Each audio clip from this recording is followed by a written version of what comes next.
Hello, everyone, and welcome to today's conversation. I'm truly blessed to be joined once again by Mary Pat Fisher, and today we are exploring a very deep topic that touches every human heart. No matter where we come from, no matter what we believe in, and that is, what is the purpose of life? Do we find it inside, or do we create it? Is it hidden deep within us, or is it revealed through service and love? Thank you, Mariji, for joining us, and I'm really excited to hear your thoughts and experiences on the same topic. So, my first question to you is, people feel really lost and unsure about the meaning of life, or the purpose of life. So, what are your thoughts on this?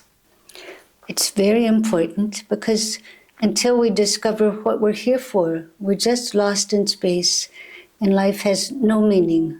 People go through life like animals. They're born, they eat, they mate, they have babies, they take care of their families, they die. And so many people get to the end of their life and they wonder, is this all there was? What was this all about? Or maybe people earlier in their life began to be tired of chasing around doing nothing in particular, just trying to meet social obligations and answer their own desires, but that's not ultimately satisfying.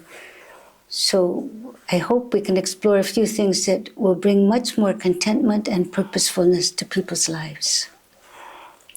So we have a lot of personal satisfactory goals, like someone wants to go abroad, we want to study there, we want to buy a new car, we want to buy a new house, we want to live a very luxurious life. So are the goals only limited to these goals, or are there any goals which are beyond that? People put great expense and effort into meeting these goals. People who live in India and want to study abroad, they may sell their house, they may sell their land in order to make enough money to send their child abroad. Big house, big car, these things may bring some pleasure for a little while, but ultimately people in big houses are not necessarily happier than people in small, simple houses. In fact, they may be more miserable because their lives are more complicated by financial obligations. And these goals, our teacher Baba Virsa Singh told us it's okay to live comfortably. There's nobody that says you shouldn't live comfortably and happily, but there is more to life than just material goals. So what is the ultimate goal of life? Before we go to ultimate, I think I'd like to talk about Dharmic goals, because there are a lot of wonderful things that people can dedicate their lives to that are very satisfying, like helping other people, like helping to protect the environment, creating something very beautiful for people to enjoy that's uplifting and wonderful, discovering something scientifically that will be of great benefit to the world, loving everybody, trying to help clean up the environment, different kinds of things that people may dedicate themselves to that give them a sense of purpose and help them to do something useful with this limited lifespan, because we don't know how much time we have on earth. Some people live long lives, some people don't. And every breath given to us is very precious. We really need to, as soon as possible, begin to figure out what are we here for and live accordingly. So now we can talk about ultimate goals. Yes. So beyond these very lovely, very admirable, noble goals, there's something even greater, which is to realize that we're not just the human body. We're something far greater. We're part of the whole thing, which has many names. We call it God, we can call it Paramatma. If we call it Paramatma, we understand our little Atma, our soul, as being part of the great soul that's everywhere doing everything. As long as we're just feeling that we're separate in the world and only here for ourselves, without any connection to anything much greater than ourselves, then our life is very limited and we're not going to be ultimately satisfied. But all the great saints, all the great prophets have realized and tried to teach us that we're not just the body, we're a soul, and we can discover who we really are by discovering God. Because God is that which we're a part of. We're not separate from God, and our true self is a part of God and even very much like God. Bhagat Ravidas said, Tui mui, mui tui, antra kaisa hai. I'm you, you are me, I am you. What's the difference between us? So this is a great realization, and the ultimate goal of our life is to discover our real self, our true self. Then things become much easier and much more wonderful and magical. So Mariji, can you please share any of your personal experience wherein you felt what is the purpose of life? Well, to begin with, I discovered when I was a little kid, or as I realized that what everybody else was thinking wasn't true, because everybody else was relating to me as if I were a body, a distinct thing. And I would pinch myself when I was a little kid saying, this is me, this is me. I was trying to tell myself, teach myself that I'm this, but I couldn't get it. I didn't waste a lot of time worrying about it, but I just couldn't accept the idea that this body is me. Even though I tried to teach myself that, it didn't work. So then I spent a lot of time in my childhood sitting in a tree. And I wasn't doing anything in worldly sense, nothing that seemed purposeful, just sitting, just feeling myself part of that tree, part of something bigger, just very happy, just sitting quietly in presence of something I couldn't name and didn't even think about, but something much bigger than this body. And then when I was 30, I'm 82 now, almost. Oh. So when I was 30, I had a big operation and had a near-death experience. And after operation, when I began to be really sick after the operation, I discovered something of the purpose of my life. So it was wonderful that I got sick. It was a great experience that I had this chance to go beyond the normal way of looking at things and see something very different about life.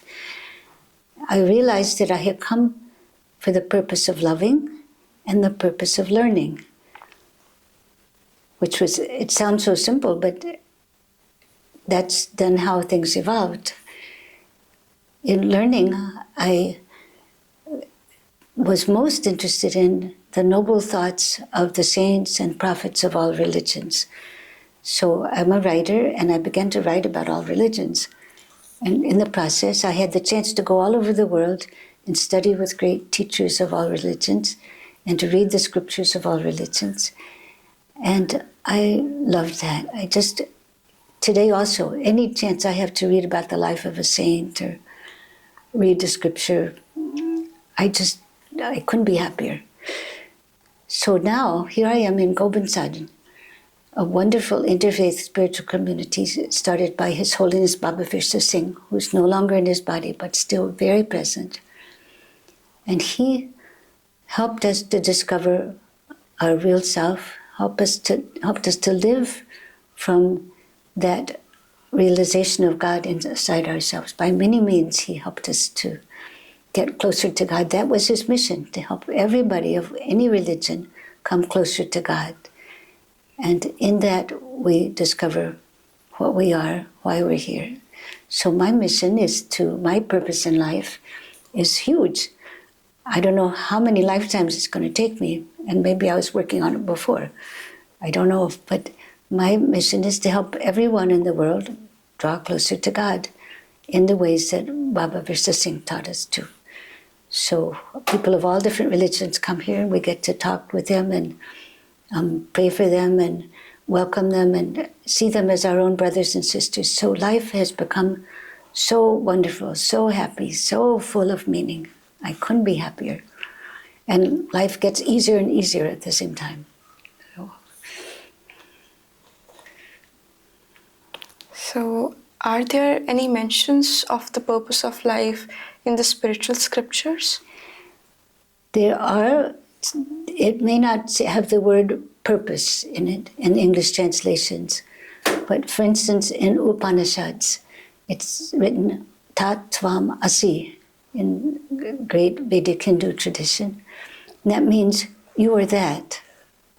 Tat, that, Tvam, you, Asi, are. You are that. You're that great thing. You're not separate from that great thing. It's your real being. So then in Christian tradition that I grew up in, and also Jewish tradition that it comes out of, in the book of Genesis, which is the beginning of the Bible, it's written that God created everything, and that everything was created in God's own image, which is a strange kind of saying, because the way I grew up in Christianity, we imagined God as an old man sitting in the sky. So we couldn't imagine that we were like that, or that actually that God was like that. So what does it mean that we're created in the image of God? We know God doesn't have any form. So what we're looking for is not a form. It doesn't mean that God looks like us. It means that God's qualities are alive in us. So that changes everything. If we feel that inside, inwardly, we're that divine being, then life in the world is very different. So that's the same in Christianity and Judaism. And the way that Jesus explored that tradition was to help people, encourage people to help everyone, to serve everyone. And in Jewish tradition, Jewish mystical tradition, there was a purpose of helping to repair the broken world. The world is not as God created it. God creates perfection, and in the course of time that got broken into pieces of light that are spread all around. And in Jewish tradition, mystical tradition, the purpose of life is to collect all those shattered pieces of life and bring them back together again. So in all scriptures, there's some kind of hint as to what we're doing here, who we are, and what's going on behind the scenes. So, we feel a pull towards a lot of things. Like, if I take my example, I feel that the nature pulls me. Mm-hmm. The greenery pulls me. Mm-hmm. So, can you please describe that pull? What is that? Well, thank God for this pull. It's what I felt when I used to sit in a tree, that our true self, our real home is inside of us. And we're being pulled back inside to discover truth. And once we discover it inside, we'll see it everywhere, we'll experience it everywhere. But we have to turn inside. And our teacher, Baba Virsa Singh, said, turn inside. You'll find everything there. So we're being pulled away from our worldly attachments, our worldly busyness, and invited to spend quiet time with the real one who's inside of us. It's very important to hear that, to respond to that pull. In Christian Bible, it's called the small, still voice. There's like a little voice that we can't even notice in the noise of everyday material life. But if we're quiet enough to listen to it, it's saying, come home, I'm here, I'm waiting for you. So since that one is waiting for us, we should definitely answer that call. So how can we relate it to the world? In some traditions, it's made very clear that first you discover that great reality inside yourself. And that may mean going through all kinds of spiritual changes. In the spiritual evolution of a soul, there's a lot of different things that happen, and it can be confusing to people because they don't know how to live in the world with this inner consciousness in the foreground.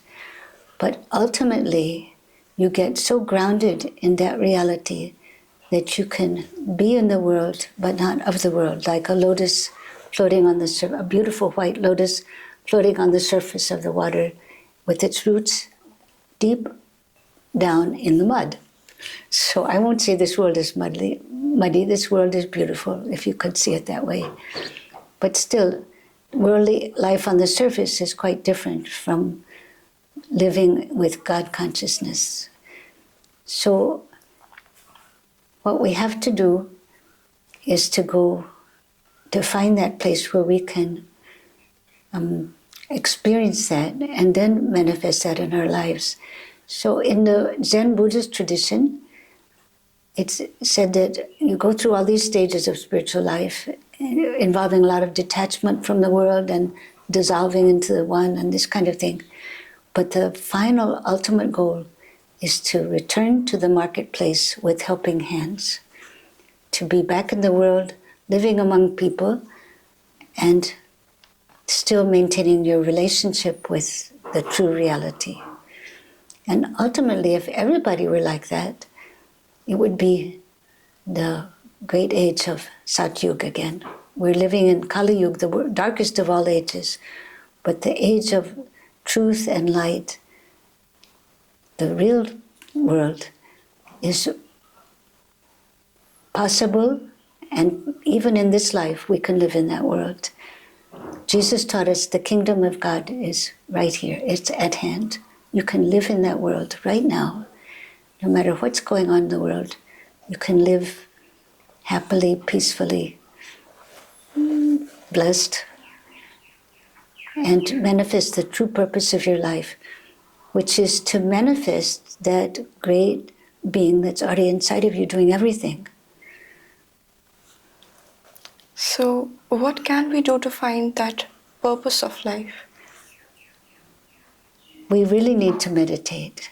Meditation takes many forms, and I can't tell people how to meditate. I'm not very good at meditating. I just sit and enjoy His presence. So, but that took a while to get that. I went through a lot of methods, but Maharaj said there cannot be any method for realizing God, because our relationship with God is one of love, and there can't be any method for love. But wherever you sit with love, God will come and find you. So we need to meditate. We need to be able to be quiet enough to turn away from all our thoughts and emotions and external things, to the extent that we can hear that quiet voice inside and be linked to that one all the time. Then that one is always guiding us. It's like we're in a bus or a boat or something, and that one is the driver, and we're just passengers in the boat or in the bus. And the driver knows where we're going. We don't know where we're going. We don't know what to do. We don't know anything. We're really blind and not very wise. But if we sit quietly and get in touch with that wisdom, that truth, they know what to do. They know where to go. They know how to bring resources into our lives that make it possible to manifest anything. Maharaj used to tell us, you need a goal. If you don't have a goal, how can God help you? What kind of resources can God send if you don't know what you want, what your goal is? So if our goal is to manifest God's reality in the world, then God will definitely help. Magical things happen all the time. People will come, money or different kinds of resources will come just when you need them, and things will get done very magically. And you can be very relaxed. You don't have to worry and struggle about how can I do anything, because you can't. We can't do anything. We're just passengers. We're just inhabiting a vehicle which is called our body, and somebody else is in charge. And as long as we know somebody else is in charge who's absolutely wise, who is supremely everything, then we can travel very comfortably, happily, and purposefully, and whatever we do will become successful. And we just live in amazement because we know we can't do anything, that one knows everything. And we are that. It is us. Here we are. we can enjoy. Thank you so much, Mariji, for sharing your thoughts and experiences with us. I think somewhere we forget that what is the real goal of our life, that you can call the ultimate goal, is to grow closer to God. We get so busy in the materialistic goals of life that we forget the actual goal that we must attain. So thank you so much for reminding that to us. And what I think is that somewhere, because our souls are connected to God, the soul is aware of the real goal, but these bodies are not. And now we know that through loving God, manifesting God in the world, we can achieve that goal. We can know what is the purpose of our life. Thank you so much, and may this conversation bring peace to our hearts. Thank you.